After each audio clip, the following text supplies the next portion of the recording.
Assalamualaikum warahmatullahi wabarakatuh. Waalaikumsalam warahmatullahi wabarakatuh. Siswa baru SMP Negeri 2 Jatinom tahun pelajaran 2020-2001. Sebelumnya Pak Guru ingin mengucapkan selamat.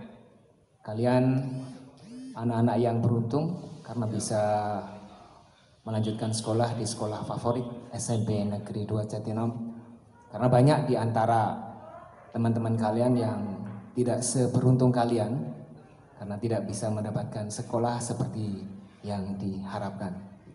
Anak-anak, sebagai rasa syukur atas apa yang sudah Tuhan limpahkan kepada kalian bisa mendapatkan sekolah yang baik, maka jadilah anak yang baik, jadilah anak yang bisa dibanggakan orang tua, jadilah anak yang bisa dibanggakan oleh teman-teman dan dibanggakan oleh siapapun yang mengenal kalian. Anak-anak sekalian, pada kesempatan hari ini, materi MPLS masa pengenalan lingkungan sekolah bagi siswa baru SMP Negeri 2 Jatinom adalah dengan tema bahaya narkotika dan kenakalan remaja. Telah hadir di tengah-tengah kita beliau Bapak Kepala Kepolisian Sektor Jatinom, Bapak AKP Prawito Sarjana Hukum. Selamat siang Bapak. Selamat siang Bapak. Terima kasih telah berkenan untuk memberikan pencerahan, penyuluhan kepada anak-anak kami, siswa baru dan juga siswa kelas 8, kelas 9 pada umumnya, dan juga untuk siswa secara keseluruhan, bahwa kenakalan yang terjadi saat sekarang ini meningkat bukan hanya dilihat dari secara kuantiti tetapi juga kualitinya. Banyak anak-anak yang masih usia sekolah tetapi sudah terlibat dalam satu kenakalan yang berhubungan dengan narkotika. Anak-anak sekalian, tolong diperhatikan, Bapak AKP Prawito Sarjana Hukum, Kepala Sektor Kepolisian Jatinom, berkenan berbagi pengetahuan kepada anak-anak sekalian tentang bahayanya narkoba, sehingga anak-anak akan menjadi anak yang sukses, anak yang cerdas, soleh, solehah seperti harapan orang tua, tanpa terlibat kenakalan yang tidak perlu, apalagi kenakalan yang berhubungan dengan masalah narkoba. Kita dengarkan bersama-sama penjelasan beliau tentang bahayanya narkoba. Silakan Bapak. Terima kasih Bapak. Selamat pagi adik-adik sekalian. Saya dari Kapolsek Jatinom ingin sedikit berbagi mengenai apa itu narkoba dan bagaimana bahayanya. Langsung saja, itu narkoba itu sebenarnya akronim, yaitu kepanjangan dari narkotika, psikotropika, dan bahan aditif lainnya. Di dalam Undang-Undang 35 tahun 2009, di dalam Undang-Undang Narkotika itu ada beberapa hal yang harus kita pahami dulu. Ada 5 hal. Yang pertama adalah narkotika, kedua prekursor, ketiga pecandu narkotika, keempat itu ketergantungan, dan kelima penyalahgunaan. Yang pertama adalah narkotika. Sesuai Undang-Undang 35 tahun 2009, narkotika adalah zat atau obat yang berasal dari tanaman atau bukan, berarti bisa sintetis atau bukan, atau alami, kemudian mengakibatkan penurunan atau perubahan kesadaran bagi penggunanya, kemudian menghilangkan rasa nyeri, dan tentunya yang paling terakhir adalah menimbulkan ketergantungan. Sedangkan yang kedua adalah prekursor. Narkotika adalah bahan, kalau prekursor itu bahan yang digunakan, yang bahan kimia yang digunakan untuk pembuatan narkotika itu namanya prekursor. Kemudian yang ketiga adalah ketergantungan narkotika, di mana kondisi yang ditanja oleh penggunanya itu dorongan untuk terus-menerus menggunakan narkotika. Ya, apabila dikurangi, dihentikan, itu akan mempengaruhi fisik dan psikis. Nanti akan saya jelaskan lebih lanjut bagaimana ketergantungan itu.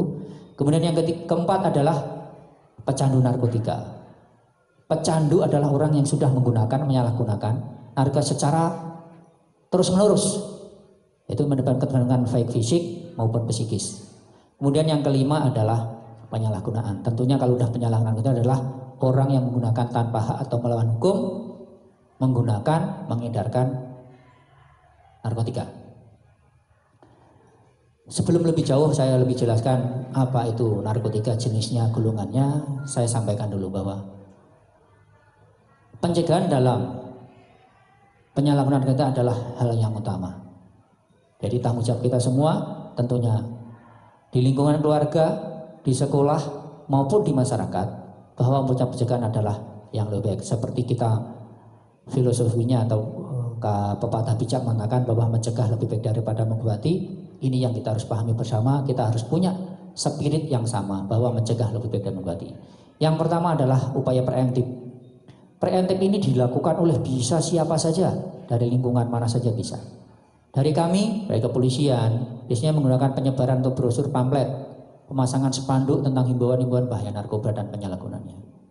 Kemudian kedua adalah upaya preventif, yaitu biasanya digunakan ada penyuluhan, ada razia tempat-tempat hiburan, tempat-tempat yang diduga terjadi penyalahgunaan. Kemudian yang ketiga adalah upaya yang terakhir, karena kalau pencegahan sudah tidak bisa preventif maupun preventif, maka akan dilaksanakan upaya represif. Yaitu kalau represif sudah upaya penindakan Pak, upaya paksa. Kita pernah sampaikan yaitu penangkapan, penahanan, penggeledahan maupun tindakan misalnya seperti penyitaan dan sebagainya.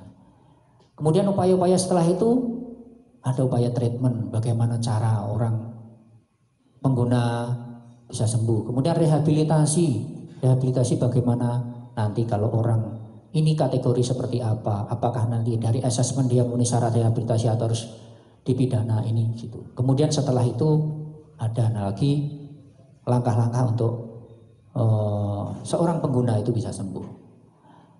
Nah, kemudian lanjut, tadi saya sampaikan di awal bahwa kita sampaikan jenis-jenis narkotikanya. Narkotika itu dibagi menjadi tiga, yaitu narkotika golongan 1, golongan 2 maupun golongan 3. Golongan 1 itu adalah narkotika yang dapat digunakan untuk kepentingan pengembangan ilmu pengetahuan dan teknologi untuk reagensia diagnostik maupun reagensia laboratorium.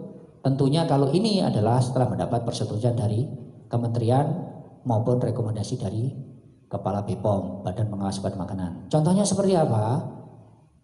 Golongan 1 itu contohnya seperti opium, ganja, kokain, maupun zat metafetamin. Itu ada di Undang-Undang Nomor 3 Tahun 2009. Untuk golongan 2 yaitu golongan narkotika yang berada dalam pengobatan dan digunakan sebagai pilihan terakhir. Sekali lagi, sebagai pilihan terakhir digunakan dalam terapi maupun pengembangan pengetahuan. Tapi ini tentunya juga harus ada rekomendasi, ada izin. Tidak bisa sembarang serta-merta karena saya pengen berobat menggunakan ini terus tiba-tiba saya pakai dengan alasan untuk itu. Tanpa ada rekomendasi, tanpa ada izin, tetap namanya penyalahgunaan. Contohnya apa? Ya seperti alfrodin, morfin, petidin, itu bahasanya. Kemudian yang ketiga adalah narkotika golongan 3, itu narkotika yang banyak digunakan dalam terapi ilmu pengetahuan potensi, yaitu memiliki potensi ringan, memiliki ketergantungan. Seperti kodein, polkodin maupun program. Yang pertama mungkin saya akan sampaikan, nanti saya tampilkan, yaitu ganja. Ganja itu bahasanya Latin adalah cannabis sativa. Bagus Pak, cannabis sativa. Bagaimana cirinya kalau ganja? Jadi adik-adik sekalian, ganja ini adalah tanaman perdu, itu termasuk tanaman perdu. Perdu itu seperti pepohonan tapi tidak bisa tinggi. Ya. Kemudian ya paling tinggi mencapai 2 meter. Berbatang kayu, bercabang. Cabang pun juga tidak bisa besar. Kemudian daunnya menjari. Kalau menjari itu seperti daun singkong, ya seperti daun singkong. Biasanya itu ganjil Bapak. Bisa 5, 7 maupun 9. Jari. Ya. Kemudian ujungnya ciri dari daun ganja itu bergerigi. Bergerigi, ujungnya runcing. Kemudian permukaan daunnya berbulu lembut. Nah, kalau dipegang Pak itu seperti ada getah lengket-lengket sedikit gitu. Nah ini warnanya hijau Pak. Jadi kalau misalnya untuk sayur itu menarik Pak gitu. Nah, gitu. Emang bisa Pak? Ya tidak bisa tentunya karena tadi mengakibatkan ketergantungan tadi. Kemudian berbunga itu warna putih Pak, bentuknya kecil di ujung-ujung itu. Ada bunganya, ada bijinya juga berarti. Ada. Jadi ganja itu kalau sudah umurnya sekitar 6 bulan ke atas Pak, itu sudah mulai berbunga maupun berbiji. Ya. Walaupun di bawah itu biasanya sudah, tapi biasanya masa-masa itulah yang masa maksimal. Kemudian itu bunganya melekat di cabangnya atau di batangnya. Jadi bukan di daunnya tetapi bukan di ujungnya. Bukan, di ujung juga ada, tapi di batang-batangnya itu ada. Jadi kalau ada cabang bisa di ujungnya itu seperti itu. Kemudian buahnya bentuknya kecil Pak, seperti merica atau pala ya. Nah itu bukan pala, merica itu tumbar, ya merica. Kayak tumbar. Ya merica seperti itu. Mungkin sebesar kelenteng gitu Pak. Ya betul. Nah itu di bawahnya di dalamnya itu nanti dipecah itu kecil-kecil sekali, lembut itu bijinya. Nah itu kalau buah yang muda itu warnanya hijau, kemudian kalau sudah tua itu biasanya berwarna kecoklatan. Itu yang ada. Kemudian ganja ini Pak, seringkali kita familiar di masyarakat disebutnya gelek. Gelek, marijuana, grass, cimeng Pak, yang itu bahasa familiar yang dipakai oleh mereka. Ya oleh kita masyarakat kita mengatakan nyimeng, gelek, nah itu sebenarnya ganja Pak. Bahasa yang sering dipakai itu. Karena bahasa nyimeng, gelek harus tahu ini juga. Ya harus tahu Pak, karena gini. Nyimeng itu apa gitu kan, dia nggak tahu gitu kan. Ya, karena kalau kita bahasa ditawari misalnya, yuk nyimeng, gelek, nah itu berarti biasanya ganja. Itu ganja Pak. Nah, ini yang perlu anak-anak tahu. Ya, betul. Sehingga jangan sampai salah pergaulan, kemudian ada teman-teman yang mungkin mencoba-coba atau menjebak. Nah, ini bukan ganja, ini cimeng. Padahal ganja dan cimeng sama. Hanya beda nama penyebutan saja. Kemudian yang paling penting Pak, cimeng, gelek itu kan dihisap Pak makainya. Seperti merokok begitu. Iya betul. Ini yang harus diantisipasi. Kita harus waspadai semua. Ya. Jadi bagi siapapun saja, masyarakat, kita, adik-adik semua, bahwa penggunaan ganja ini paling mudah. Dan itu biasa disamarkan dengan cara merokok. Nah ini yang paling sering harus digunakan. Ya. Jadi banyak yang terjadi, yang kita lakukan misalnya penindakan oleh aparat kepolisian maupun BNN, itu banyak penyalahgunaan bagi pemakai itu Pak, rokok dibuang isinya diisi ganja, kemudian dihisap. Jadi seolah-olah itu rokok padahal di dalam ganja. Ini yang harus kita waspadai. Atau tembakau dicampur juga. Betul sekali, ganja. Ini yang berbahaya. Kemudian kalau kita ketahui bahwa pemakaiannya Pak, kan dihisap, daunnya itu dikeringkan dulu. Jadi dikeringkan. Ya persis kayak tembakau itu Betul Pak. Sekali, dikeringkan, dilembutkan dulu. Nah, kemudian kalau bahasanya dilinting Pak. Oh iya. Ya, menggunakan kertas atau paper lah namanya itu, ya itu dibakar. Itu seperti itu. Terus efeknya yang kita harus ketahui Pak. Jadi apapun alasannya, penyalahgunaan ganja itu berefek baik jangka pendek maupun jangka panjang. Mungkin jangka pendek adalah punya euforia Pak.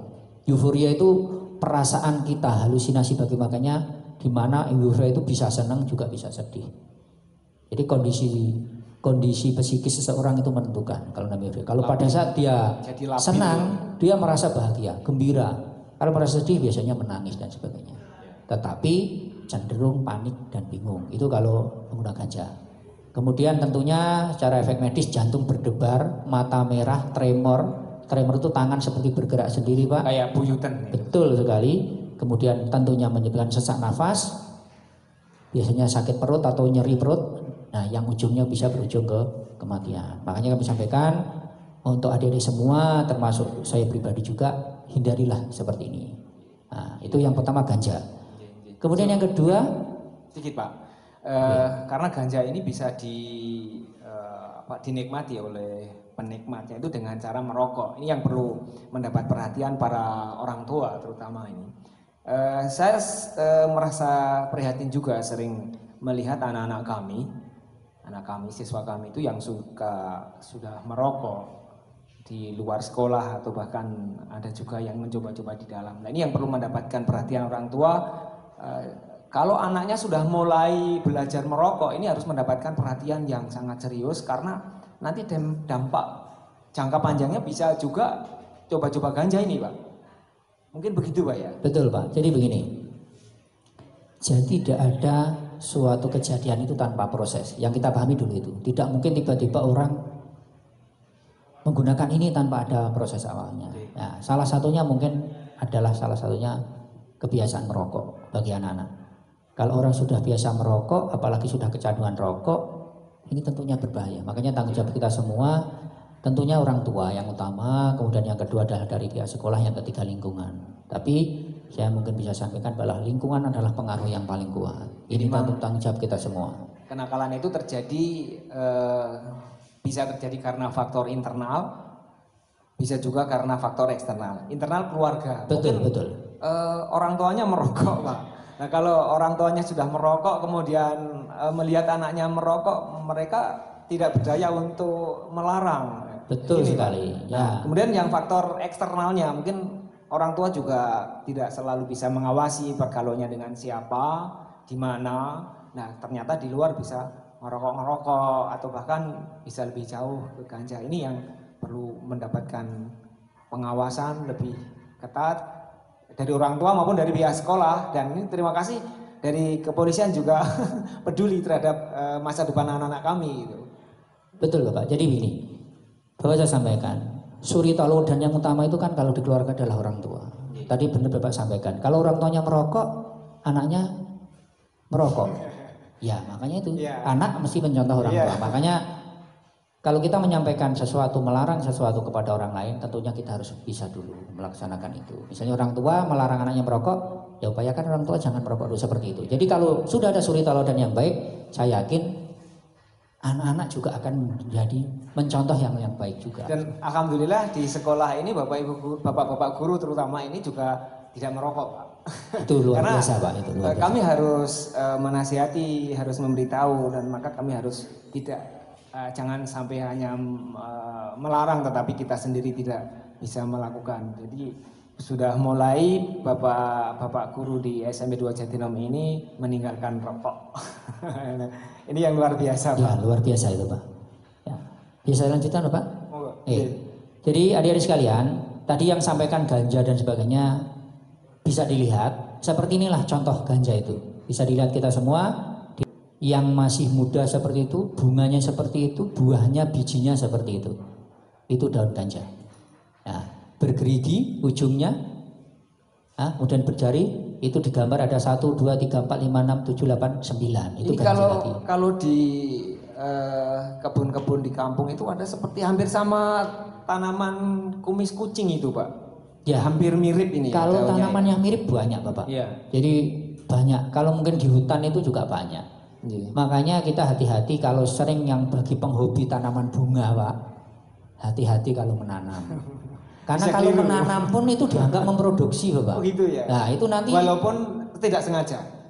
Ya, ketidaksengajaan itu kan bukan berarti meniadakan hukum. Itu yang harus kita pahami dulu. Nah, ini yang harus dipahami, harus dimengerti. Makanya bagi pecinta penghobi bunga, hati-hati kalau terutama ibu-ibu, gadis-gadis remaja yang suka betul. Jadi jangan sampai ini tanaman kok bagus, bentuknya bagus, kita piara, kita pelihara, nanti mungkin lebih dari 1, 2, 3 sampai 10 biji. Wah, nanti kita udah bahasanya memproduksi Pak itu nanti. Ini salah satu manfaat dari penjelasan dari Bapak. Jadi itu harus kita pahami dulu.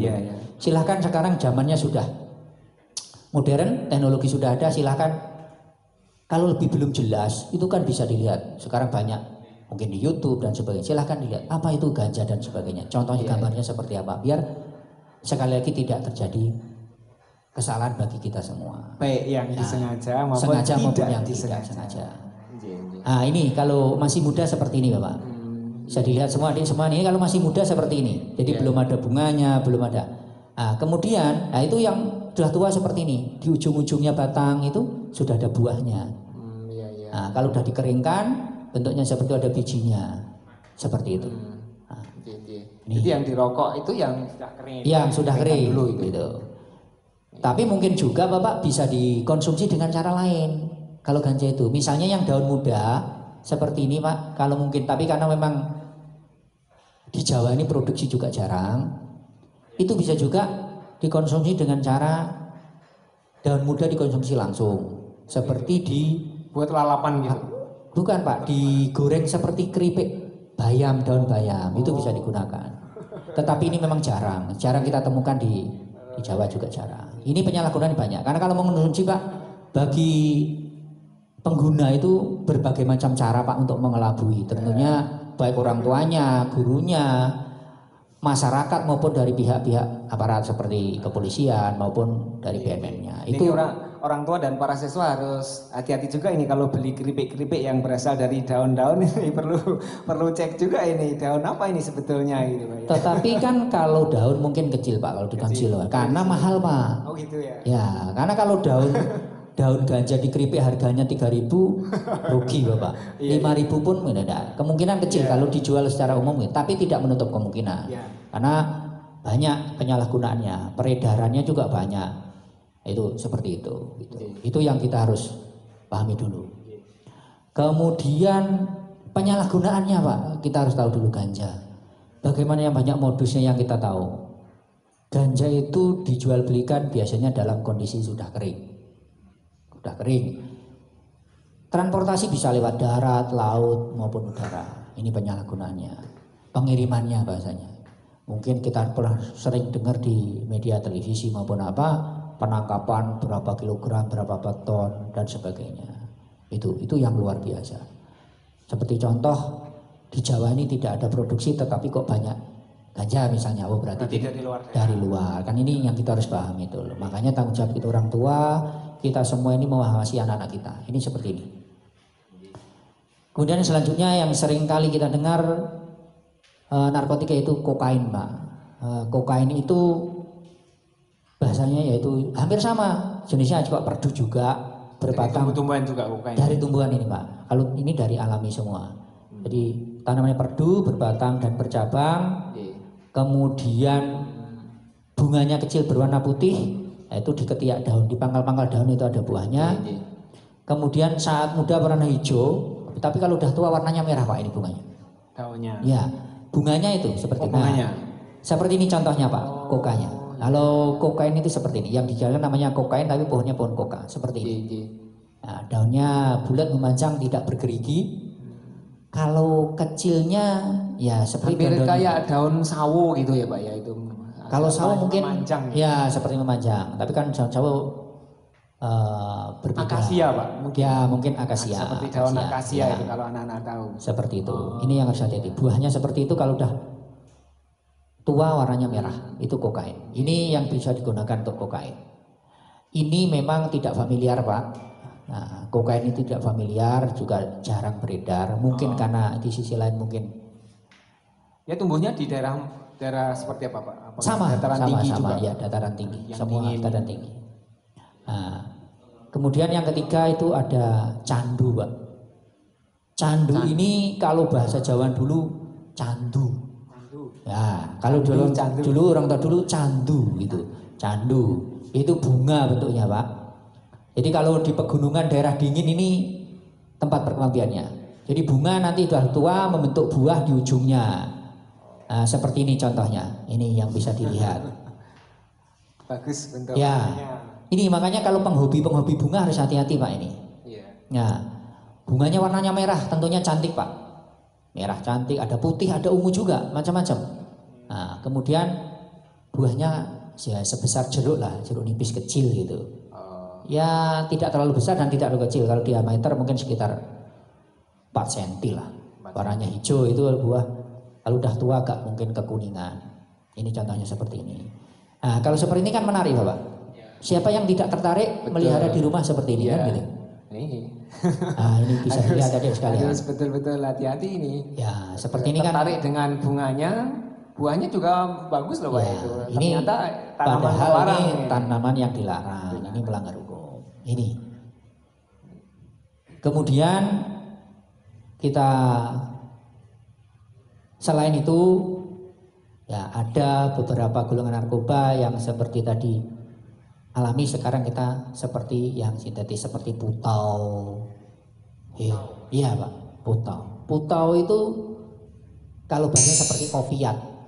Kalau orang putau, makanya ada pil koplo, itu ada macam-macam. Makanya kalau bahannya sama Pak ya? beda. Oh beda. Sintetis Pak. Jadi kalau buta itu sintetis. Ini sintetis. Jadi bukan dari tumbuhan yang bukan, tadi. Bukan. Kalau heroin ya kalau bahasanya seperti puto, smek, jang itu bahasa lain. Ya, morfin. Dari serbuk, Pak. Ya, dari serbuk. Jadi bentuknya ini heroin itu serbuk. Warnanya putih atau transparan? Bisa kecoklatan, bisa putih. Nah, itu pun harus seperti gula begitu, Pak? Bukan, serbuk. Nah, tidak bekerja seperti tepung. Tepung. Nah, kalau heroin itu seperti tepung. Itu putau, Pak. Kalau bahasa kerennya bahasa yang familiar adalah puto. Puto itu adalah heroin itu. Gitu. Putau dan heroin sama. Sama, hanya penyebutannya. Nah, cara makainya bisa dihirup, bisa disuntikkan. Dalam keadaan tepung itu dihirup begitu? Iya, jadi ada nanti seperti itu dihirup seperti itu. Tapi itu kurang familiar memang untuk anak-anak memang, karena harganya yang sangat mahal itu. Gitu. Untuk masyarakat awam heroin itu jarang, Pak. Tentunya efeknya sama kalau heroin juga menyebabkan kematian intinya. Kesadaran turun, mengantuk, denyut jantung, gagal nafas, itu bisa menyebabkan kematian. Itu heroin. Kemudian ada lagi sebelum saya lanjutkan. Jadi kalau putau, Pak, kita sering mendengar bahasa di masyarakat itu sakau, Pak. Betul? Sakau. Pernah kita mendengar nama? Itu sakau ya. Sakau itu sebenarnya bahasa kita sebutkan. Itu dengan putau. Jadi kalau orang sudah keterkena putau namanya sakau atau wakas. Jadi kalau bahasanya seperti kita, sakau itu akronim juga, Pak. Gitu. Yaitu sakit karena putau, Pak. Jadi sakau itu sakit karena putau. Sakit karena putau. Ya. Biasanya itu terjadi kalau dia putus, Pak. Pecandu itu putus, berhenti. Tiba-tiba berhenti. Misalnya enggak bisa berhenti ya, sudah sarafnya itu sudah. Ya sudah, jadi gini, kalau tiba-tiba itu konsumsinya itu terhenti, sudah tergantung. Kalau bahasanya kita tergantungnya sudah masif, Pak. Ya. Itu pasti sakau. Orang Jawa sudah malep gitu. Ya, betul. Sudah malep, enggak bisa jadi lepas. Itu nanti sakau. Sakau itu merasakan sakit yang luar biasa itu. Nah, jadi kalau yang tiba-tiba memakai sudah pecandu betul, tiba-tiba berhenti, pasti akan mengalami sakit. Ini yang bahaya juga. Gitu ya, betul. Jadi tiba-tiba berhenti. Nah, bagaimana detoksifikasinya atau pengobatannya? Ya, yang alami membiarkan si pecandu melewati masa sakau tanpa obat. Itu biasanya begitu. Tapi kalau memang yang tidak alami dibiarkan, biasanya tetap di dalam rehabilitasi biasanya itu ada treatment tersendiri. Mungkin menggunakan medis atau menggunakan takaran tertentu, tetap mungkin ada disuntikan atau apa, pelan-pelan dari konsumsi yang dikurangi terus sampai nol. Seperti itu. Makanya rehabilitasi itu biasanya butuh waktu yang sangat lama. Dan tentu saja biaya yang sangat besar, Pak, ini. Tentunya kalau biaya waktu yang lama tentunya biaya, tetapi itu dari rehabilitasi nanti yang menyampaikan apakah. Dan ini sudah menyita waktu. Iya, betul. Bagi anak-anak sekolah kalau sudah terlibat dalam ini sudah berapa waktu? Tentunya. Tenaga, dan juga merepotkan orang tua pastinya. Dan masa depannya pasti tidak akan sebagus anak-anak yang tidak pernah terlibat dalam masalah narkotika. Mungkin potensinya untuk masa depannya terganggu. Kalau masa depan itu yang anak-anak harus tahu ini ya. Jadi jangan sampai salah pergaulan, salah pilih teman sehingga kalian terjebak dalam kenakalan-kenakalan yang berhubungan dengan narkotika. Ini akan mengganggu masa depan ya. Mesti kalau ingin jadi tentara apalagi sudah nggak bisa, jadi polisi sudah sulit ya, Pak, kalau di dalam tubuhnya itu sudah tentunya tercemar. Kalau seseorang itu menggunakan nanti pada saat tes kesehatan, Pak, baik daftar polisi maupun tentara ataupun mungkin pegawai yang lain tetap tidak akan lolos, Pak. Karena salah satunya harus bebas dari narkoba. Surat keterangan bebas narkoba pun harus menggunakan tes darah dan sebagainya. Itu harus yang kita pahami dulu. Nah ini anak-anak ya. Jadi jangan coba-coba. Jangan coba-coba. Jadi teman itu sangat besar pengaruhnya. Silahkan berteman dengan siapapun, tapi kalian harus selektif. Ya, pilih teman yang punya pengaruh baik. Jangan sampai memilih teman yang sekiranya memiliki pengaruh negatif terhadap masa depan kalian. Moga, Pak. Jadi gini, biar kita semua mungkin tahu, ini dari beberapa sumber yang saya ambil bahwa ada gejala-gejala sako Pak sebenarnya. Jadi kalau misalnya suatu saat kita mendapati mungkin ada saudara, tetangga atau siapapun yang kita ketemui dengan ciri-ciri seperti itu, memang kita harus lebih open lah, harus memperhatikan. Jadi seperti gejala sako itu dari awal Pak biasanya cepat mengantuk. Bukan berarti terus yang mengantuk pasti bukan, tapi salah satunya gejalanya begitu. Kemudian bisa juga pilek sampai bersin. Suhu badan biasanya tinggi Pak kalau sako itu. Karena dia tiba-tiba dari yang memakai puto tiba-tiba berhenti stop, mungkin terganggu suhu badan. Kemudian tingkat lebih tinggi dia mual atau ngantuknya beda dengan ciri-cirinya ngantuk karena ketergantungan dengan ngantuk karena terlalu sering begadang beda Pak ya? Ya tentunya kalau ngantuk itu kan hampir-hampir sama Pak. Tapi tentunya adalah gejala awal saja. Tetapi kan kalau sako itu diikuti gejala-gejala lainnya. Seperti tadi suhu badan tinggi, mual, muntah, diare, tekanan darah tinggi. Nah, tapi tidak bisa kita serta-merta mengatakan ini yang muntah-muntah terus tidak juga bisa karena melalui pemeriksaan apakah yang bersangkutan ini pengguna atau bukan.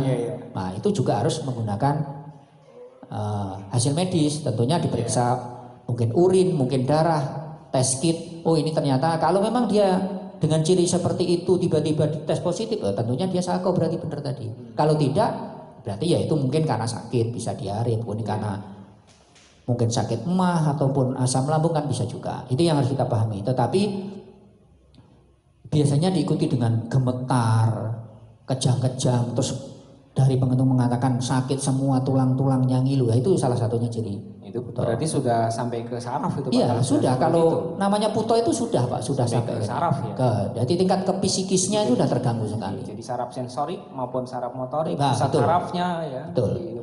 Konsentrasinya jadi dari berbagai asesmen Pak. Jadi kalau orang sako itu dari asesmen yang dilakukan oleh baik pihak BNN maupun pecandu, jadi pecandu atau yang bersangkutan itu merasa sakit, semua badannya sakit Pak, ngilu-ngilu dan sebagainya. Itu ciri yang utama dari sako. Nah, itu tentunya menjadi tanggung jawab kita semua bahwa jangan sampai baik anak, keluarga ataupun saudara, teman sampai terjadilah. Itu keadaan yang sangat menyakitkan, tetapi mereka sudah tidak bisa menghindari karena sudah kecanduan tadi Pak. Betul sekali. Ya. Jadi dari awalnya yang mungkin coba-coba akhirnya menjadi pengguna, pemakai sampai akhirnya dia menjadi pecandu yang memang tidak bisa berhenti karena ketergantungan itu, ya resikonya di situ terakhirnya kalau namanya puto itu. Jadi ini sakit aja bayarnya mahal Pak. Ya betul. Pengen sakit aja bayar mahal. Itu luar biasa Pak. Jadi pengen sakit itu modalnya bayar. Penyembuhannya juga bayar lagi. Nah, itu yang kita harus pahami. Ini yang kita harus pahami kita semua. Pahami ya, betul. Monggo Pak. Selanjutnya selain puto yang kita harus pahami adalah mungkin kita yang sering kita dengar masalah adalah ekstasi Pak. Kalau ekstasi ini saya yakin dari mulai adik-adik sekarang sudah pernah mendengar ekstasi. Tapi biasanya yang di masyarakat itu sering disebut inek, ya, bahasanya speed, flash, nah itu macam-macam penyebutannya. Tapi yang paling familiar adalah inek ekstasi. Bentuknya seperti apa gitu? Bisa tablet, bisa kapsul Pak. Ini yang menariknya Pak, warna-warni Pak, menarik. Jadi kalau kita beli obat, kita tidak tahu itu obat apa, ya bahaya juga. Jadi ekstasi itu bentuknya tablet atau kapsul. Ini bentuknya warna-warni. Intinya tentunya efeknya hampir sama lah.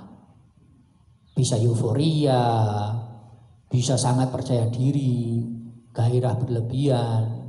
Misalnya orang penakut kok bisa jadi berani dan sebagainya, itu mungkin bisa ada pengaruh-pengaruh. Semacam gitu Pak. Betul sekali. Oh, iya. Nah, kemudian penggunaan berlebih itu biasanya orang nggak punya rasa malu lagi Pak. Jadi kita tidak usah kaget tiba-tiba ada orang yang dulunya tidak apa-apa, tidak punya, mohon maaf, gejala gangguan jiwa, tiba-tiba dia jalan hanya pakai celana tanpa pakai baju. Nah ini itu kesadarannya itu bisa. Jadi pengguna-pengguna ekstasi itu kayak gitu sudah tidak sadar Pak. Oh, iya. Namanya sudah hilang rasa malu seperti itu. Makanya kita dengar sekali misalnya di masyarakat atau di mana kok di berita kita mendengar kok ditemukan orang tanpa baju, ternyata dia tidak, mohon maaf, gangguan jiwa. Bisa juga dia menjadi pengguna dan sebagainya. Iya. Tapi tentunya ini juga harus melewati tes, tidak bisa pemeriksaan. Nah, kemudian selain itu kalau menggunakan ekstasi biasanya Pak orangnya halusinasi, membayangkan sesuatu yang mungkin menjadi keinginannya seperti apa. Makanya akhirnya biasanya ngomongnya agak ngelantur seperti misalnya dia ingin jadi apa, ngomongnya seperti seolah-olah dia sudah jadi. Kalau orang Jawa itu kata apa bahasanya deleming gitu loh. Betul sekali. Kalau ya, bahasa Jawanya itu deleming, ngigau, ya hayalan-hayalan seperti itu. Itu halusinasi. Kemudian efek lain itu ya tadi hampir sama, detak jantung otomatis meningkat. Nah, detak jantung meningkat seperti orang habis olahraga padahal dia tidak olahraga, itu kan detak jantung juga meningkat. Biasanya ini sering sekali kita dengar adalah ritmenya diikuti biasanya dengan dengan musik yang suaranya musik keras. Makanya mohon maaf kenapa kok sasaran rahasia biasanya di tempat hiburan? Karena di tempat hiburan itu biasanya kan musik keras Pak. Nah bagi orang-orang pengguna seperti ini kalau dengan musik keras itu Pak luar biasa. Merasa betul. Itu namanya tadi yang halusinasi, euforianya tadi. Nah, ini biasanya kalau musik berhenti itu pun badannya masih tetap gerak Pak. Jadi gini, pengguna itu biasanya gitu. Ya udah nggak connect. Nah, jadi seolah itu ada dorongan tertentu yang menyebabkan dia otomatis bergerak. Ya, koneksinya. Nah, seperti itu. Makanya kalau di rumah kita ada mendengar mungkin dari lingkungan apa nyetel musik keras sambil joget, kalau bahasanya tripping gitu Pak. Kalau dulu udah bahasanya tripping. Tripping ya, bukan ceriping ya. Jadi tripping itu yang joget biasanya dengan jari saja. Mungkin tangan disandarkan di tembok, kepalanya gerak-gerak. Lah itu perlu diwaspadai Pak. Iya. Bukan berarti kita menjudge dia ini memakai, tidak, tetapi itu gejala-gejala seperti yang harus kita waspadai. Nyetel musik keras, tangan kita joget seperti orang geleng-gelengkan kepala, ngikuti ritme itu seperti itu. Itu salah satu contoh saja. Kemudian yang tingkat mungkin yang paling fatal Pak, karena ini detak jantung itu luar biasa dipacu, itu bisa menyebabkan kematian. Karena tentunya dari pemeriksaan medis bisa menyebabkan pembuluh jantung, pembuluh itu bisa pecah. Itu yang menyebabkan kematian. Tekanan jantung terlalu tinggi, pembuluh-pembuluh kapiler bisa pecah. Biasanya itu sudah dinamakan terjadi di pembuluh kapiler di otak bisa stroke itu Pak. Bisa juga karena dalam tahap itu sudah namanya overdosis Pak. Kalau kita OD bahasanya. Kalau tadi kita sapo kita dengar kalau ekstasi biasanya OD. Kalau OD itu sudah tingkat puncak sebenarnya dari pengguna ekstasi kalau udah OD. Overdosis. Betul, overdosis. Bisa panik, diare, kejang, koma, bahkan bisa sampai kematian tentunya. Ini yang harus kita pahami betul. Penggunaan di luar batas yang menyebabkan overdosis di titik akhirnya adalah salah satunya menyebabkan kematian. Ini tentunya ini bentuk tanggung jawab kita semua kalau seperti itu. Kemudian yang paling menarik lagi ini contoh-contoh ekstasi mungkin seperti inilah. Ini singkat saja mungkin bisa nanti dilihat. Nah ini seperti ini Pak. Macam-macam Pak ya, menarik. Ada simbolnya, ada gambar kupu-kupu atau butterfly. Itu ada huruf ada M. artinya Pak ya itu Pak. Ada ya itu kan ML, kalau butterfly itu kan kita bahasa Inggris aja butterfly kupu-kupu. Itu tapi kalau bagi pengguna-pengguna sudah paham Pak. Jadi itu ada M itu apa, ada. Dan anak-anak tidak perlu tahu aja ini. Tidak usah pengen cari tahu maksudnya. Jadi intinya apa. gini sebenarnya. Buat kita semua tidak perlu sakit Pak. Iya. Kenapa saya tidak perlu sakit? Kalau dia sakit kita tidak mengonsumsi obat, pasti aman Pak. Karena ekstasi bentuknya obat, kapsul tablet, kalau nggak sakit karena otomatis kita tidak mengonsumsi Pak. Tapi ya jangan terus berpikir kalau sakit saya nggak mau nanti takut, tidak. Semua segala satu sudah ada ukurannya, sudah ada pengawasannya. Tentunya kalau kita beli di apotek, resep dokter tentunya tidak ada masalah.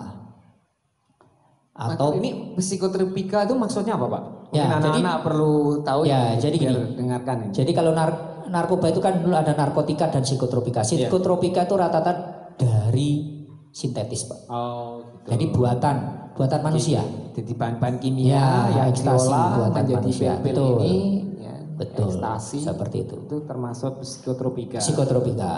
Selain ekstasi, psikotropika yang lain adalah sabu-sabu Pak. Itu kimia juga. Sintetis ya Pak ya. Sintetis. Kalau sabu-sabu yang tadi Bapak sampaikan seperti gula, betul. Ini kristal Pak. Kalau sabu-sabu bentuknya kristal. bukan sabu sarapan bubur Pak ya, tapi ini sabu. Sarapan bubur, sarapan sayur dan buah. Nah itu sabu. Itu lebih sehat. Nah, tapi ini sabu dari, kalau biasanya sabu sawit atau psikotropika, itu bentuknya serbuk. Ulangi, bentuknya kristal. Kristal. Kalau serbuk itu adalah buta atau heroin. Kayak gula pasir, Ya, kayak gula betul, batu. betul. Ya. Ini biasanya menggunakan alat, yaitu bom biasanya Pak. Pokoknya untuk diwaspadai. Jadi kalau di dalam rumah ada botol sedotannya 2 Pak, itu diwaspadai.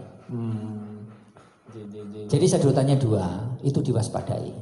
Karena itu modelnya, penggunaannya caranya seperti itu, biasanya menggunakan aluminium foil dibakar, nah ini dihirup asapnya itu seperti itu. Jadi itu yang itu sabu-sabu. Nah, kemudian yang harus kita pahami betul adalah tanda-tandanya Pak. Biar kita semuanya adik semua tahu tanda-tanda orang yang mungkin sudah terjerumus seperti apa. Ini yang kita harus pahami betul. Biar kita semua termasuk orang tua dan guru ini harus kita pahami betul. Dan anak-anak juga tahu memilih teman. Betul sekali. Jadi yang harus kita pahami dulu, yang pertama adalah sifat tertutup. Introvert lah, kalau bahasanya mungkin bisa dikatakan introvert. Sifat tertutup Pak. Dia biasanya menyendiri. Dia menyendiri, tidak suka bergaul. Memang bukan berarti tidak bergaul tertutup, tidak. Tapi salah satu tanda itu kalau orang sudah seperti itu, begitu salah satunya. Kemudian ada rasa rendah diri begitu. Mungkin juga seperti itu. Jadi mungkin ada rasa rendah diri. Kok takut saya mungkin seperti itu. dengan orang betul sekali. Banyak. Gitu. Kemudian yang kedua, orangnya biasanya tidak percaya sama orang atau sering mencurigai orang. Paranoid. Ya kalau bisa dikatakan paranoid. Bisa. Mungkin begini. Mencurigai orang lain secara berlebihan. Betul sekali. Kemudian yang tadi saya sampaikan di awal, halusinasi tadi, sering melamun, menyendiri, kalau bahasanya menghayal seperti itu. Kemudian di beberapa kasus banyak yang orang tertawa sendiri maupun nangis sendiri tanpa sebab yang jelas. Biasanya seperti itu. Itu yang harus menangis tiba-tiba tertawa. Betul sekali. Ini yang harus kita pahami. Makanya kalau di sekolah itu ada namanya BK Pak. Mungkin bimbingan konseling atau namanya apa, ini ya kami mohon, kami dari kepolisian tentunya bisa memahami betul mungkin karakter dari masing-masing siswa seperti apa. Kalau ada gejala-gejala seperti ini mungkin bisa ada konseling dan sebagainya. Itu biar kita tidak lebih jauh tadi misalnya. Tidak harus masalah narkoba, karena orang nangis sendiri bisa karena dia beban terlalu berat, bisa juga seperti itu. Kemudian sering bengong Pak. Sering bengong itu ya tadi seperti menyendiri tadi. Bingung. Dia bengong itu pikiran kosong seperti itu. Jadi hanya mendiri, kalau bahasa Jawanya kok duduk menyendiri, pandangan kosong, itu bengong. Kemudian di sisi lain kasar Pak, tidak sopan. Jadi etika itu sudah tidak ada. Ini yang harus kita pahami betul. Dan selain itu juga menjadi pemarah, mudah tersinggung, yang berubah karakter misalnya, yang dulu dianya begini kok tiba-tiba dia sekarang jadi pemarah, mudahnya kenapa, ini memang harus kita sadari betul apakah itu seperti itu.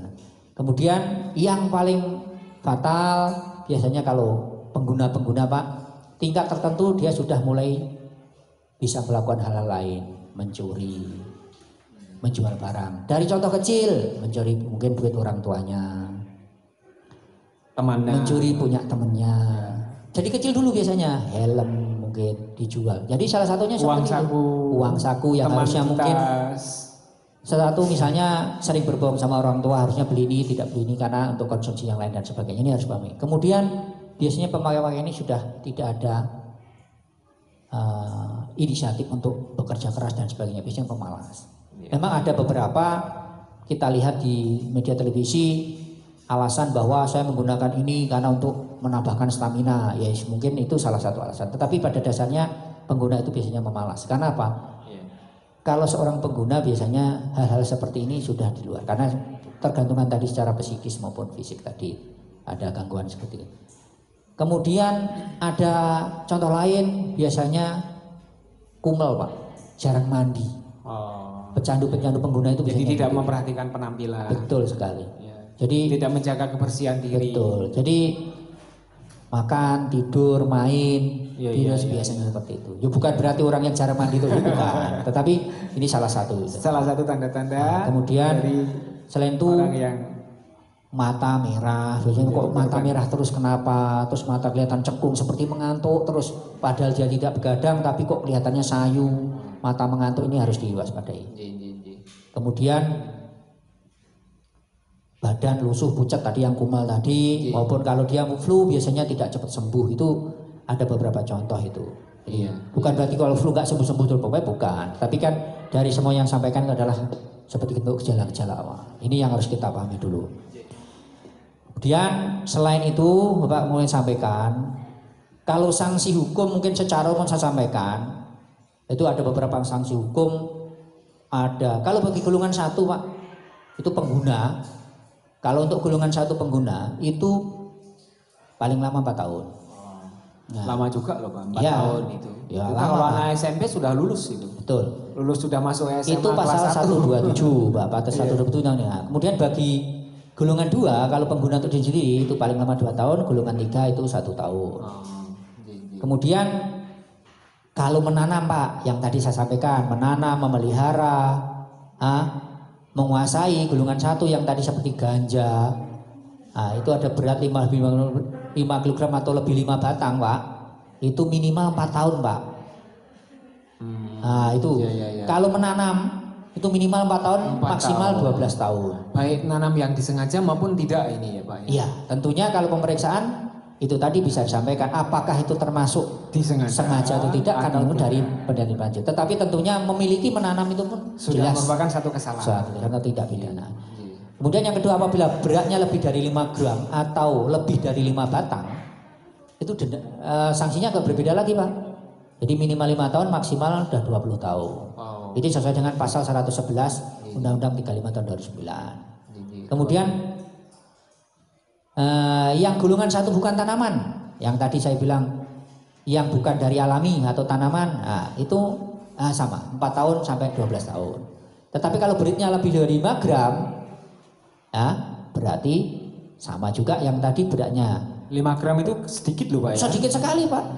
Kalau kita bicara begitu berat ini heroin itu Pak, kalau heroin itu kalau 5 gram itu banyak sekali Pak, sudah banyak sekali. Harganya pasti tentunya mahal. Makanya kalau dibandingkan dengan alami, tanaman yang beratnya 5 gram seperti ganja, perbandingannya dihukum saja Pak, di sanksi pidananya. Kalau ganja 5 kilo perbandingan dengan heroin hanya 5 gram Pak. Nah itu. Karena memang yang ini efek terhadap kesehatan, terhadap lingkungan tentunya dari lebih besar. Dari aturan yang ada seperti itu gitu. Mungkin dari sisi kalau seperti heroin 5 gram itu sudah yang besar, yang banyak. Sedangkan kalau tanaman ganja itu kalau 5 gram kan sedikit. Tentunya di situ ada ukuran atau aturan yang mengikat. Kemudian pasal 114, ini bagi pengedar Pak. Menjual, menawarkan, membeli, menerima, jadi perantara, ini hati-hati nih Pak. Biasanya anak-anak ini diberdaya Pak, digunakan oleh, mohon maaf saya sampaikan, bandar-bandar itu anak-anak dijadikan objek sasaran untuk jadi pengedar, kurir bahasanya. Wis, dia merekrutnya anak-anak. Betul, bisa juga anak-anak jadi sasaran. Dek, kamu antar ini ke sana, nanti saya kasih upah segini. Nah makanya hati-hati adik-adik sekalian, apabila disuruh orang tidak tahu barang yang diantar itu apa, hati-hati Pak. Jangan sampai pada saat ngantar di jalan, tiba-tiba kena razia, ditangkap. Kalau sampai masuk unsur pengedar atau kurir, ancaman hukumannya juga lumayan Pak. Minimal 5 tahun, maksimal 20 tahun. Ini. Nah kalau beratnya nanti jadi pengedar itu bisa beratnya lebih 1 kg atau 5 batang tanaman, atau berat 5 gram, bisa-bisa menjadi hukuman mati atau seumur hidup. Jadi kalau pengedar ini lebih berat Pak hukumnya, sanksinya lebih berat. Jadi sia-sia ya Pak ya? Ya betul, itu yang harus kita waspadai dulu. Jadi adik-adik sekalian saya sampaikan ulang lagi, kalau disuruh seseorang yang tidak dikenal apalagi mengantarkan sesuatu barang yang tidak tahu isinya apa, tolong ini lebih baik ditolak. Jangan mau walaupun ada imbalannya. Kecuali memang yang menyuruh jelas orang tua, saudara dan isinya tahu, itu yang kita tidak bisa menolak. Apalagi kita membantu orang tua adalah kewajiban. Ini yang harus kita pahami dulu. Nah, kemudian selain narkoba ada beberapa kenakalan remaja tentunya yang harus kami sampaikan. Yang pertama Bapak mungkin adik sekalian adalah alkohol. Ini adalah zat yang sering disalahgunakan. Alkohol ini. Memang alkohol 100% itu 70% biasanya digunakan untuk medis seperti pembersih luka dan sebagainya, etanol dan sebagainya itu.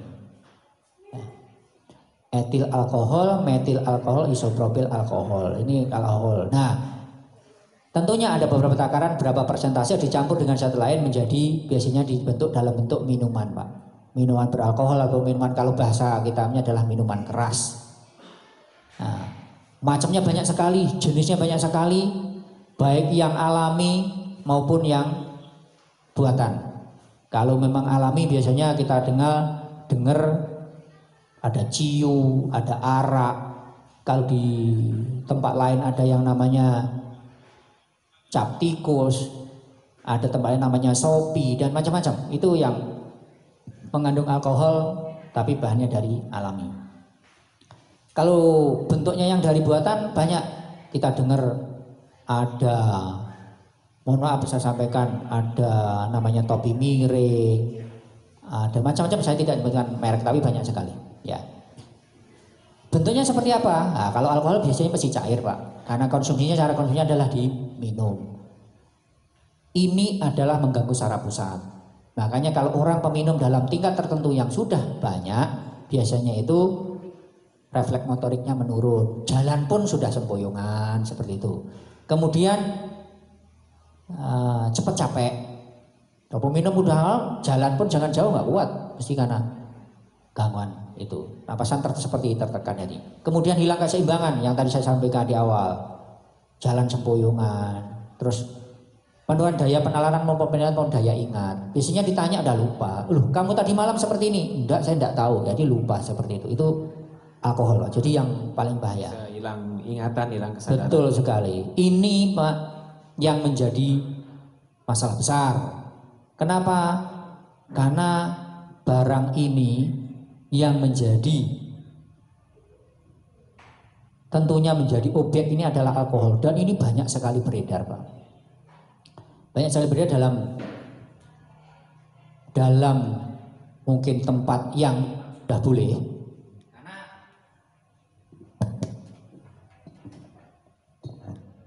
alkohol ini sendiri di Klaten itu sudah ada perdanya, ada beberapa jenis sebenarnya gitu. Di dalam Perda 28/22 bahwa minuman keras adalah semua jenis minuman beralkohol tapi bukan obat. Ini yang harus dipahami. Ada golongan A, ada golongan B dan golongan C. Jadi bentuk kenakalan yang lain yaitu yang selanjutnya adalah penyalahgunaan minuman keras atau konsumsi minuman keras. Ini yang harus paham betul. Jadi minuman keras itu sendiri adalah semua jenis minuman beralkohol tetapi bukan obat. Itu pun sesuai peraturan daerah digolongkan menjadi 3 Pak. Ada golongan A, ada golongan B dan golongan C. Golongan A itu minuman keras yang mengandung alkohol atau etanol 1% sampai 5%. Kemudian golongan 1% sudah dikategorikan. Iya, sudah dikategorikan minuman keras Pak, betul. Jadi kalau di bawah 1% berarti bukan kategori miras.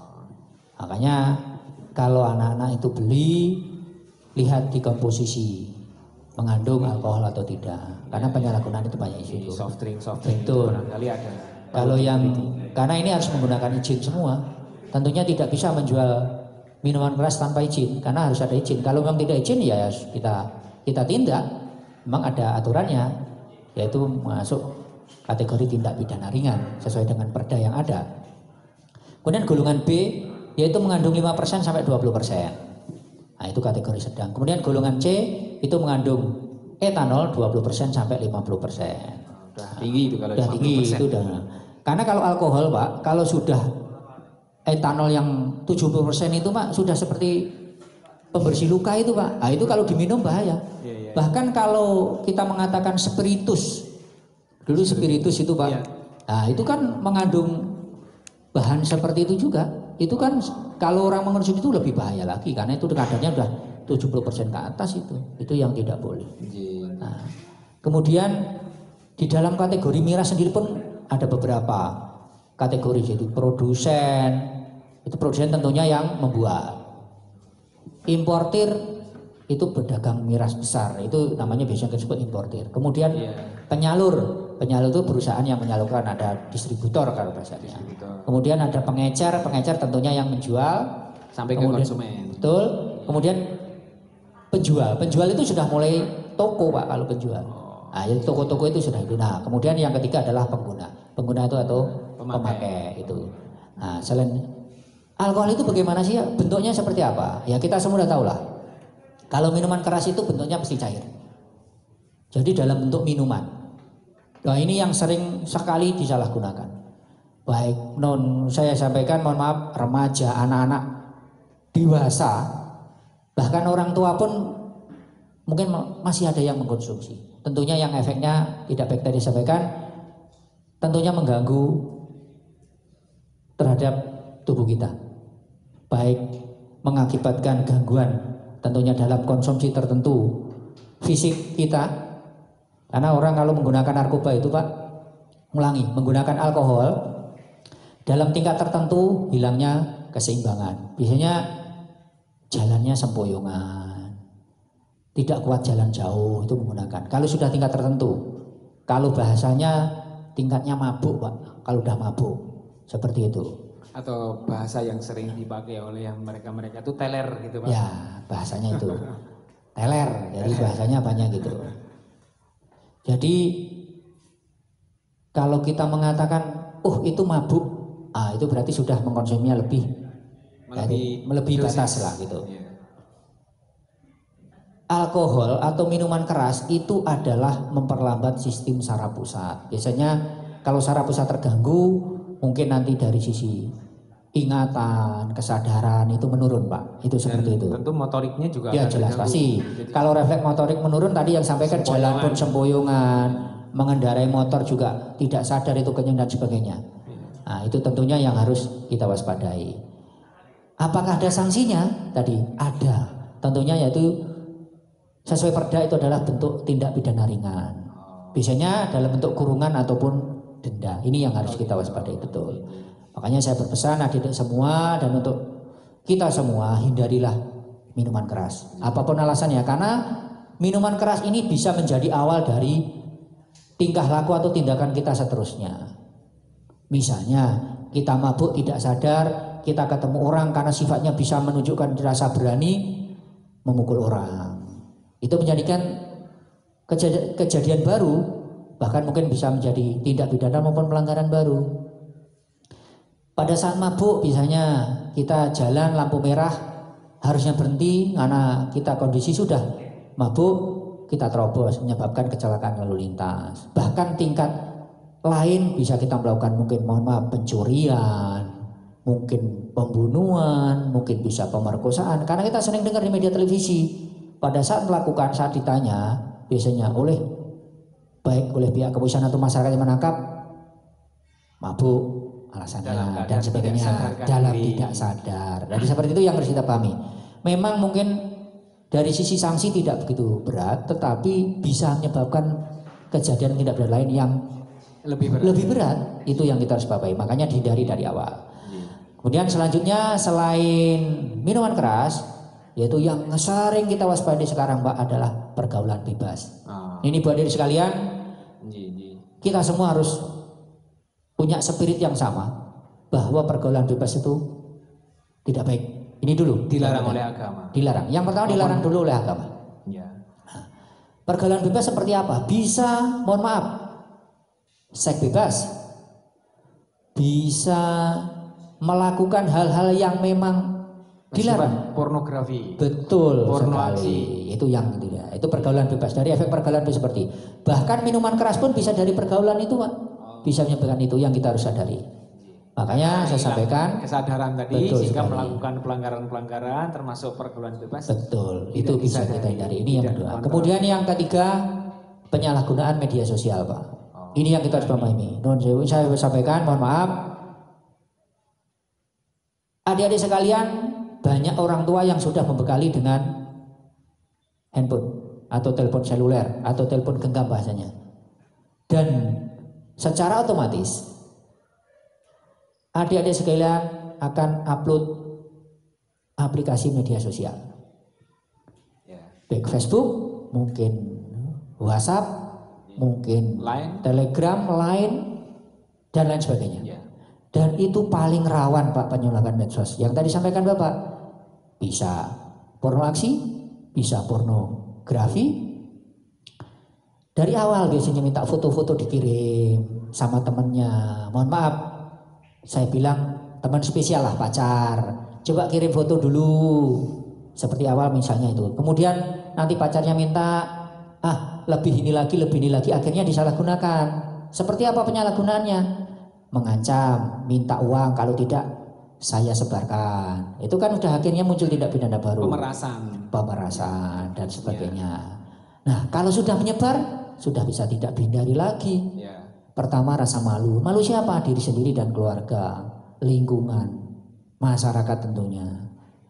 Terus bagi yang menyebar sendiri juga ada sanksi pidananya Pak, karena sudah ada undang-undang informasi dan transaksi elektronik. Ini menyebarkan misalnya gambar-gambar seperti yang tadi saya bilang pornografi dan sebagainya, itu sudah penyalahgunaan. Ini yang harus berbeda. Ancamannya juga lumayan besar. Terus selain itu banyak yang menggunakan media sosial untuk mengancam, menakut-nakuti, menghina, menjelek-jelekan. Kalau bahasanya sekarang hate speech atau ujaran kebencian, itu juga dilarang, itu ada sanksinya di Undang-Undang ITE. Itu yang harus kita pahami dulu. Apalagi sekarang lagi rame-rame adalah penyebaran hoax, berita bohong. Makanya sampaikan adik sekalian, kalau menerima sesuatu, biasanya di grup ada berita yang belum jelas asal-usul kebenarannya, tidak usah kita berlomba-lomba menjadi yang pertama untuk menyebarkan. Karena kita merasa pengen jadi yang pertama, ternyata itu berita bohong. Itu nanti sanksinya ada lagi. Ini yang kita harus waspadai. Makanya ada bahasa saring dulu sebelum sharing. Jadi saring dulu berita itu benar atau tidak. Kalau tidak kita tahan, kalau memang benar adanya, ya dipersilahkan. Tetapi kalau memang tidak yakin, jangan. Lebih baik begitu. Karena bahasanya kalau ragu-ragu lebih baik tidak usah dilaksanakan. Itu penyampaian saya. Dan yang paling rawan sekali sekarang banyak anak-anak ini lebih pandai Bapak. Mereka menggunakan media sosial dengan password dan username yang dirahasiakan. Orang tua biasanya tidak tahu password anaknya. Tidak bisa membuka. Betul sekali. Apa isinya di dalam. Jadi saya beri untuk orang tua salah satu untuk bentuk pengawasan, silahkan minta password atau username dari media sosial anak-anaknya. Itu sebagai bentuk kontrol orang tua sehingga terjadinya penyalahgunaan itu bisa diminimalisir. Itu. Kemudian yang selanjutnya kenakalan remaja yang lain yaitu kebut-kebutan atau balap liar. Ini mulai SMP nih Pak. Karena SMP ini biasanya kalau yang rumahnya jauh sudah biasanya dibekali dengan kendaraan bermotor. Padahal dari sisi aturan mayoritas anak-anak sudah pakai motor Pak. Betul sekali. Padahal dari sisi aturan belum boleh menggunakan kendaraan bermotor, tentunya roda 2. Belum punya SIM. Belum boleh menggunakan usianya SIM. belum memenuhi syarat untuk memenuhi syarat mendapatkan seperti itu. mengemudi. Nah, itu tentunya tidak boleh. Ini yang terjadi. Biasanya orang tua juga menjadi pemicu Pak. Mohon maaf saya sampaikan. Karena terlalu sayang sama anak, dibelikan motor dengan baru. berbagai macam alasan. Dengan berbagai macam alasan. Tidak bisa mengantar ke sekolah. Mungkin seperti salah satunya. Jemput, karena kesibukan sehingga selain itu kan mohon maaf mungkin ada kebanggaan tersendiri misalnya bisa belikan. Nah ini sebenarnya sesuatu yang salah. Karena untuk usia SMP seharusnya tetap diantar jemput. Apapun alasannya seperti itu. Nah kemudian dari anak sekalian banyak yang mohon maaf karena merasa sudah bisa, mungkin merasa dia pandai, akhirnya terjadilah tadi balap liar, kebut-kebutan yang resikonya fatal Pak. Perlu diketahui bahwa tingkat kematian akibat kecelakaan di Indonesia itu paling tinggi Pak, di antara penyakit-penyakit lain. Itu luar biasa kecelakaan itu. Kecelakaan lalu lintas itu menyebabkan kematian lebih tinggi dari penyakit yang lain. Itu kecelakaan. Dan itu harus kita menjadi seperti kita bersama untuk mencegah itu. Salah satunya adalah remaja SMP atau anak-anak SMP tidak boleh bawa motor. Ini yang kita harus menjadi tanggung jawab kita bersama.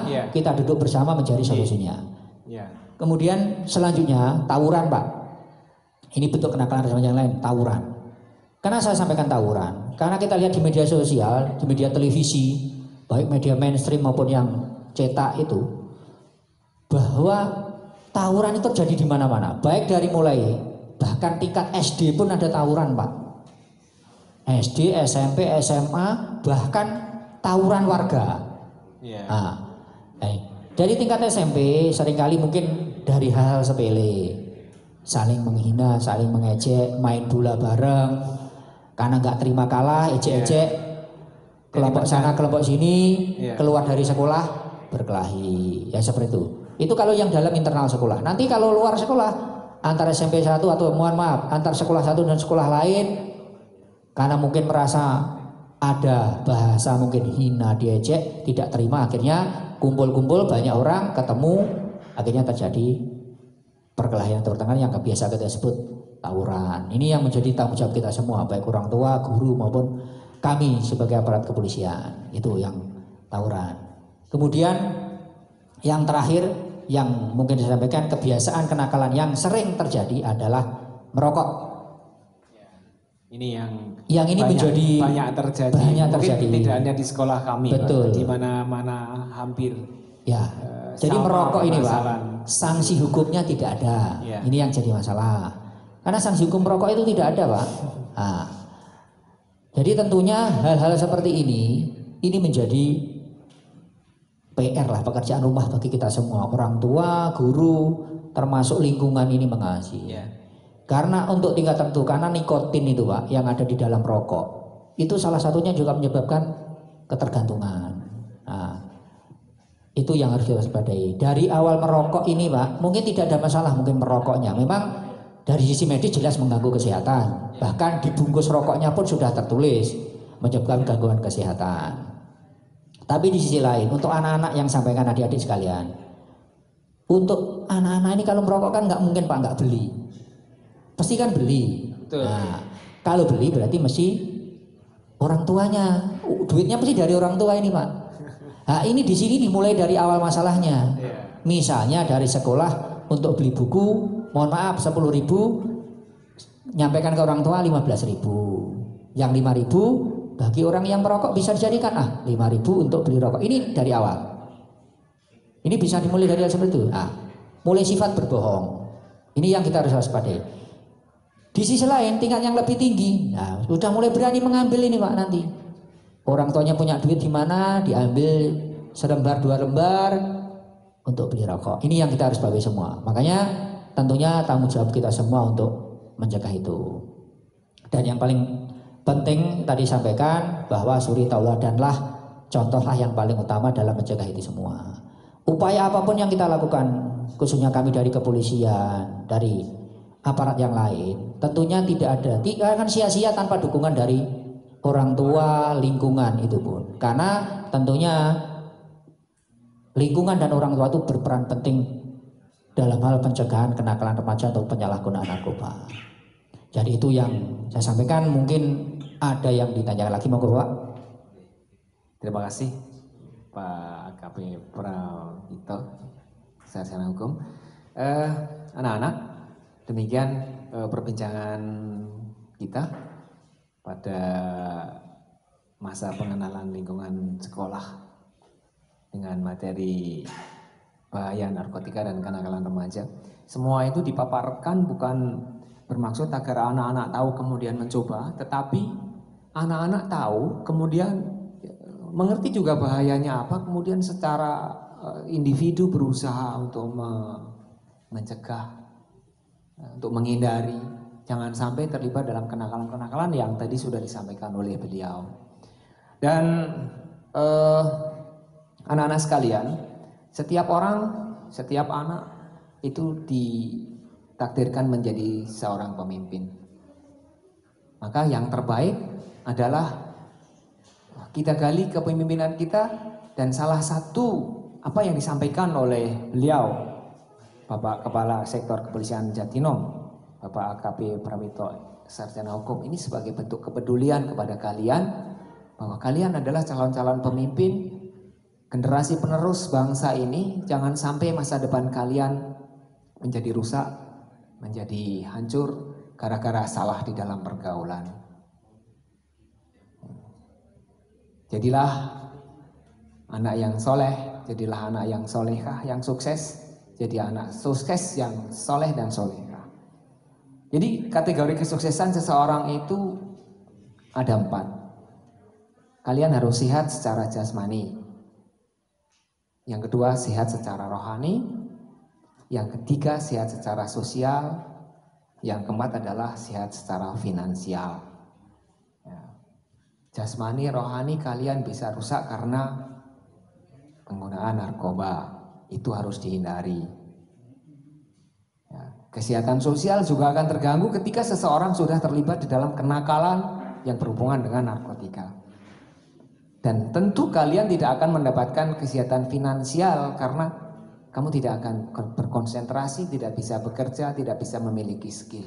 Jangan rusak masa depan kalian dengan narkoba.